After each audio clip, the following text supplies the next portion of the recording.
میری عمر محض 18 سال تھی جب میرے لیے ایک رشتہ آیا اور میری بات پکی ہو گئی اور کچھ ہی مہینوں میں میری شادی بھی ہو گئی۔ میری ساس بھی بہت چاہت سے مجھے بیاہ کر لائی اور سب بہت خوش نظر آ رہے تھے۔ آج سسرال میں میرا پہلا دن تھا۔ ہر لڑکی کی طرح میں بھی کئی خواب اپنی آنکھوں میں سجائے بیاہ کر آئی تھی، لیکن مجھے کیا پتا تھا کہ یہاں میری آنکھیں خواب دیکھنے کو بھی ترس جائیں گی۔ میری شادی کا دوسرا دن تھا جب اچانک زور زور سے دروازے پر دستک ہونے لگی۔ میں نے اٹھ کر دروازہ کھولا تو سامنے میری ساس کھڑی تھی۔ کہنے لگی، جلدی سے کمرہ خالی کرو، زنیرہ میکے سے واپس آ گئی ہے، تمہیں میں باہر جگہ بنا دوں گی۔ یہ گھر پہلے ہی 2 کمروں پر مشتمل چھوٹا سا تھا۔ میں نہیں جانتی تھی کہ جو کمرہ مجھے ملا تھا وہ صرف چند گھنٹوں کے لیے ملا تھا اور مجھے بھی اب ان لوگوں کی طرح باہر رہنا پڑے گا۔ میں اپنی ساس کو حیرت سے دیکھنے لگی۔ اماں جی، میں یہاں سے نکل کر کہاں جاؤں گی؟ اگر میرے لیے جگہ نہیں تھی تو آپ مجھے لے کر کیوں آئی تھیں؟ میں نے ذرا تلخی سے کہا تو ساس نے آگے بڑھ کر میری چٹیا پکڑ لی اور کہنے لگی، میرے آگے زبان چلاتی ہے، یہاں سب ایسے ہی رہتے ہیں، چل اس کمرے سے باہر نکل۔ زنیرہ اپنے میکے سے واپس آ گئی ہے اور اب وہی اس کمرے میں رہے گی۔ تو کون سا اپنے ساتھ جہیز لے کر آئی تھی جو میں تجھے رہنے کے لیے الگ کمرہ دوں؟ ساس نے مجھے ایک زوردار تھپڑ بھی لگا دیا۔ میں روتی رہی اور اپنے شوہر کو دیکھتی رہی جو بے بسی کی تصویر بنا کھڑا اپنی ماں کی حمایت کر رہا تھا، مگر میرے حق میں اس نے ایک لفظ بھی نہیں کہا۔ مجھے بہت دکھ ہوا۔ میں اپنے شوہر کو اتنا بزدل نہیں سمجھتی تھی۔ بہرحال جس کے مقدر میں ایسا شوہر آ جائے وہ اپنے مقدر کا ماتم کرنے کے علاوہ اور کیا کر سکتی ہے۔ میں اپنی چیزیں سمیٹ کر باہر آ گئی۔ ایک پردہ ڈال کر مجھے الگ کمرہ بنا دیا گیا۔ میری شادی کے ابتدائی دن بہت مشکل سے گزر گئے تھے۔ تب مجھے اندازہ ہوا کہ میں ان مشکلات میں اکیلی نہیں ہوں، بلکہ میری جٹھانی اور دیورانی بھی اسی مشکل سے گزر رہی ہیں، مگر میں دیکھ رہی تھی کہ ان کا رویہ مجھ سے مختلف تھا۔ میں نئی نئی آئی تھی، اس لیے اپنی ساس سے دب کر رہتی تھی۔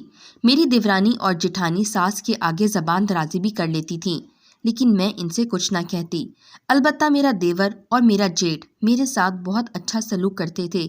ان کا رویہ میرے ساتھ بہت اچھا تھا اور میں ان کے اس رویے پر ان کی شکر گزار بھی تھی۔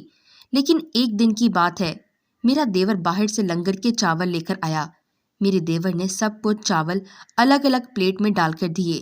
میں دیکھ رہی تھی کہ سب زور و شور سے چاول کھا رہے ہیں، جبکہ میرا دیور اور شوہر ایک دوسرے کو گھور کر دیکھ رہے تھے۔ ایسا لگتا تھا جیسے ان پر کھانے کی پابندی ہو۔ میں نے کاشف کو دیکھ کر کہا، کاشف، کیا بات ہے؟ آپ کھانا کیوں نہیں کھا رہے؟ اتنے دنوں بعد تو پیٹ بھر کر کچھ کھانے کو ملا ہے۔ میں نے بے صبری سے نوالے بناتے ہوئے کہا، نہیں تم کھا لو، مجھے بھوک نہیں ہے۔ پھر میں سامنے بیٹھے اپنے دیور سے بولی، دیور جی آپ تو کچھ کھا لیں، آپ بھی کافی دیر سے باہر رہے ہیں تو آپ کو تو بھوک لگی ہوگی۔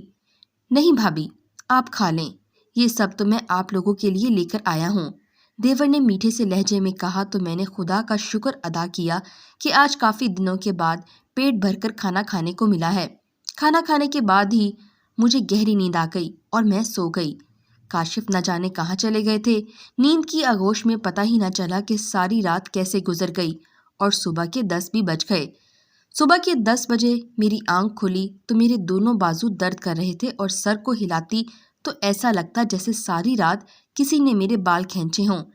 میرے کپڑے مٹی سے بھرے ہوئے تھے۔ میری سمجھ میں کچھ نہیں آ رہا تھا کہ آخر رات میرے ساتھ ایسا کیا ہوا ہے جو میرا حلیہ اتنا بدل گیا۔ میری طبیعت بھی بوجھل ہو رہی تھی۔ خیر، میں نے بالٹی میں پانی بھرا اور نہا دھو کر صاف کپڑے پہنے تو مجھے کچھ آرام ملا۔ اپنی بوجھل طبیعت لیے میں دوپہر کے کھانے کی تیاری کرنے لگی۔ تھوڑی دیر بعد میں نے ناشتہ بنا لیا۔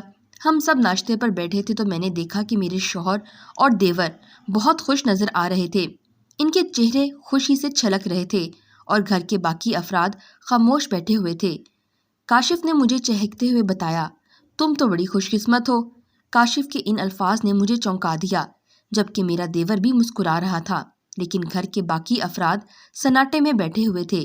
خیر، ہم لوگ چائے وغیرہ پی کر فارغ ہوئے تو میرے شوہر نے مجھے کہا کہ میں تیار ہو جاؤں، وہ مجھے بازار لے کر جانا چاہتے ہیں۔ ان کے اس رویے پر مجھے خوشی بھی ہوئی اور حیرت بھی کہ جس گھر میں 2 وقت کا کھانا نہیں پکتا وہاں پر شاپنگ کا کیا جواز بنتا ہے، لیکن ان کا حکم تھا تو میں تیار ہو گئی۔ ہم دونوں بازار پہنچ گئے۔ بازار میں انہوں نے مجھے میری پسند کی چوڑیاں دلوائیں۔ یہاں آ کر بہت اچھا لگ رہا تھا، لیکن میں نے دیکھا ہر کوئی کاشف کو عجیب و غریب نظروں سے دیکھ رہا تھا۔ ایسا لگ رہا تھا جیسے کاشف نے کوئی بہت بڑا گناہ کر دیا ہو، یا میں ان کی بیوی نہیں ہوں۔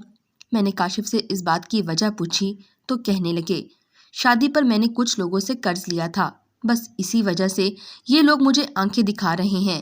تم فکر مت کرو، میں جلد ہی ان کا قرض چکا دوں گا۔ کاشف مجھے جلدی سے دوسری گلی سے لے کر نکل آئے۔ مجھے بہت پریشانی ہو رہی تھی کہ کاشف نہ جانے کتنے لوگوں کے قرض دار ہیں، پھر بھی مجھے شاپنگ کروا رہے ہیں۔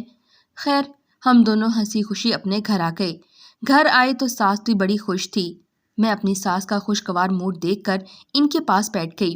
وہ بتانے لگی کہ آج کاشف اور ارسلان نے خوب کمائی کی ہے اور ان کے لیے ڈھیر سارا راشن بھی لے کر آئے ہیں۔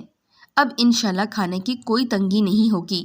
ساس کی بات سن کر میں مطمئن ہو گئی۔ میں نے خدا کا شکر ادا کیا کہ ہمارے گھر کے حالات بدل گئے ہیں۔ صرف ایک ہی ہفتہ اچھا گزرا تھا، لیکن گھر کے حالات پھر سے خراب ہو گئے۔ راشن وغیرہ ختم ہی ہو گیا تھا۔ گھر میں پھر سے لڑائیاں بڑھنے لگیں۔ جمعرات کا دن تھا اور ہم سب بھوکے بیٹھے تھے۔ تبھی میرے دیور نے کہا کہ وہی دربار کے چاول لائے گا۔ ہمارے لیے یہ آخری امید تھی۔ ہم بے صبری میں اس کا انتظار میں بیٹھے ہوئے تھے۔ میرا دیور 11 بجے آیا تو اس کے ہاتھ میں 2 بڑے چاول والے شاپر تھے۔ ہم اللہ کا شکر ادا کر کے چاول کھانے میں مصروف ہو گئے۔ کھانا کھانے کے بعد حسب معمول ہی ہم سب کو نیند آ گئی۔ اگلی صبح میں اٹھی تو پھر میری حالت ویسی ہی تھی، کپڑے مٹی سے بھرے ہوئے اور سر کے بال بکھرے ہوئے۔ مجھے بہت عجیب سی الجھن ہوئی۔ آج بھی گھر کا ماحول بہت خوشگوار تھا، میرے علاوہ سبھی کی طبیعت حشاش بشاش تھی۔ اس سب کی وجہ سے میں بہت اداس ہوئی۔ میں نے کاشف سے کہا کہ کاشف، مجھے ذرا خالہ کے گھر چھوڑ آئیں، میں ان کے پاس جانا چاہتی ہوں۔ کاشف عموماً میری ہر بات مانتے تھے۔ وہ مجھے فوراً خالہ کے گھر لے گئے۔ ہم خالہ کے گھر پہنچے تو دروازے پر خالہ نے کاشف کو عجیب نظروں سے گھورا اور مجھے اندر لے گئیں۔ مجھے خالہ کا یہ رویہ اچھا تو نہ لگا کہ کاشف پہلی بار ہمارے گھر آئے تھے اور انہوں نے یوں بے رخی سے برتاؤ کیا تھا۔ میں نے خالہ سے زیادہ گیلا شکوہ نہ کیا۔ خالہ کچھ اداس تھیں۔ میں نے خالہ سے پوچھا، کیا بات ہے؟ بیٹا، بس میں تمہیں کیا بتاؤں کہ طبیعت ہی کچھ ایسی ہے۔ تم سے کیا کہوں خالہ، آپ مجھ سے کچھ چھپا رہی ہیں؟ اتنے میں گلناز بوا بھی آ گئی۔ یہ خالہ کے گھر میں کافی عرصے سے کام کرتی تھیں۔ یہ خالہ کا بہت خیال رکھنے والی وفادار عورت تھی۔ مجھے دیکھ کر وہ بھی چونک گئی۔ خالہ نے اس کی طرف اشارہ کر کے کہا کہ بتا گلناز اسے کہ میں اس سے کیوں بات نہیں کر رہی۔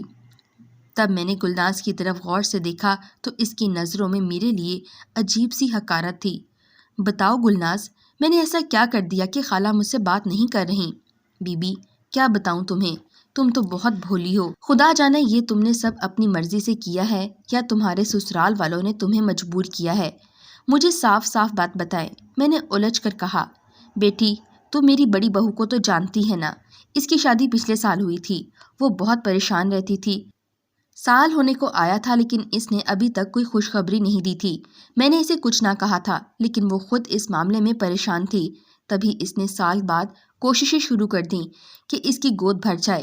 اسے کسی نے بتایا کہ نورانی بابا کے مزار پر ایک بابا بیٹھتا ہے جو لوگوں کے لیے دعا کرتا ہے اور انہیں ایک ایسا تعویذ دیتا ہے کہ ان کے گھر میں اولاد ہو جاتی ہے۔ میں نے اپنی بہو کو اس شرک سے منع کیا۔ میں نے لاکھ بار کہا کہ یہ سب مت کرو، لیکن میں کیا جانتی تھی کہ بہو کی وجہ سے میری آنکھیں کھل جائیں گی۔ گلناز نے منہ دوسری طرف پھیر لیا۔ بس بیٹی، کیا بتاؤں، میں تو وہاں اپنے بہو کے ساتھ گئی تھی، اس لیے کچھ کہہ نہ سکی، لیکن جب مزار کے صحن میں تمہیں سر جھماتے ہوئے دیکھا تو میں حیران ہی رہ گئی۔ سچ بتاؤں تو بیٹی، مجھے بہت دکھ ہوا۔ تمہارا شوہر کاشف اور تمہارا دیور ارسلان وہیں کونے میں بیٹھے ہوئے تھے، لیکن تم نے سبز رنگ کا لباس پہن رکھا تھا اور تم وہاں دیوانوں کی طرح جھوم رہی تھی۔ لوگ تمہاری جھولی میں بھیک کے پیسے ڈال رہے تھے اور تم انہیں اپنے کشکول میں ڈال رہی تھی۔ بوا، تمہارا دماغ تو ٹھیک ہے؟ تم یہ کیسی باتیں کر رہی ہو؟ میرا شوہر بہت غیرت مند ہے، وہ ایسا کرنے کا سوچ بھی نہیں سکتا۔ اگر پھر ایسا ہوتا تو مجھے پتا ہوتا، میں جانتی ہوں۔ میں کہیں نہیں گئی۔ میں نے خالہ کو یقین دلایا کہ ایسی کوئی بات نہیں ہے، لیکن پھر بھی میرے دماغ میں کچھ عجیب و غریب شک و شبہات جنم لینے لگے۔ میں سوچنے لگی کہ آخر گلناز نے ایسا کیوں کہا۔ میں نے اپنے ذہن پر زور دیا، تب مجھے احساس ہوا کہ گلناز بوا سے اتنی بڑی غلط فہمی نہیں ہو سکتی۔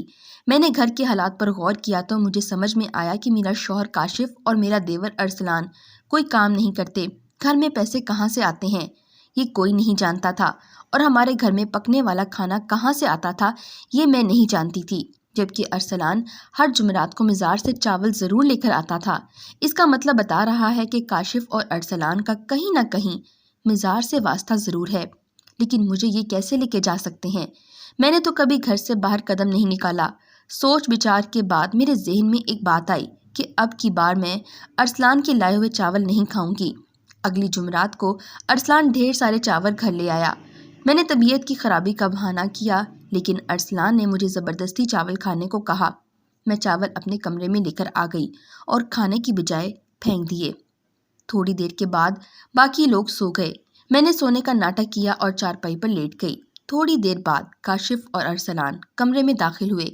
کاشف نے آگے بڑھ کر مجھے اپنے کندھے پر اٹھایا اور باہر والے دروازے کی جانب بڑھ گئے۔ میں جان گئی تھی کہ کاشف مجھے کہاں لے جا رہے ہیں۔ تھوڑی دور ایک مزار تھا، وہ مجھے وہاں لے گئے۔ مجھے صحن میں بٹھا دیا گیا اور میرے اوپر سبز رنگ کا کپڑا ڈال دیا، جسے دیکھ کر میرا خون کھولنے لگا۔ لیکن اب کی بار حالات کچھ الگ تھے۔ میں نے سر جھمانے کی بجائے آنکھیں پھیرنا شروع کر دیں۔ مزار کے احاطے میں مجھے ایک سیکیورٹی اہلکار نظر آیا۔ میں دوڑ کر اس کے پاس گئی اور اسے بتایا کہ میرا شوہر اور میرا دیور زبردستی مجھ سے بھیک منگواتے ہیں۔ اس نے میری بات سنی اور ایک لیڈی آفیسر کو میرے ساتھ کر دیا۔ میرے شوہر اور دیور کو گرفتار کر لیا گیا۔ ارسلان اور کاشف نے اپنے گناہوں کا اعتراف کر لیا، تب انہیں تھانے میں لے جا کر بند کر دیا گیا۔ میں اپنے شوہر کی اس حرکت کی وجہ سے اندر تک ٹوٹ گئی تھی۔ میں نے اپنے شوہر سے طلاق لے لی اور میں اپنی خالہ کے گھر آ گئی۔ خالہ کے سینے سے لگ کر ٹوٹ کر روئی، اور کچھ عرصے بعد میں نے ایک گھر میں نوکری کرنا شروع کر دی۔ وہاں پر میں بچوں کو سنبھالتی تھی۔ اسی گھر میں ایک شریف ڈرائیور بھی تھا، وہ میرے درد کو سمجھتا تھا۔ پہل تو ہمارے بیچ کوئی بات نہ ہوئی، لیکن رفتہ رفتہ ہماری بات چیت بڑھتی گئی۔ بالآخر ایک دن ہماری یہ بات چیت محبت میں بدل گئی۔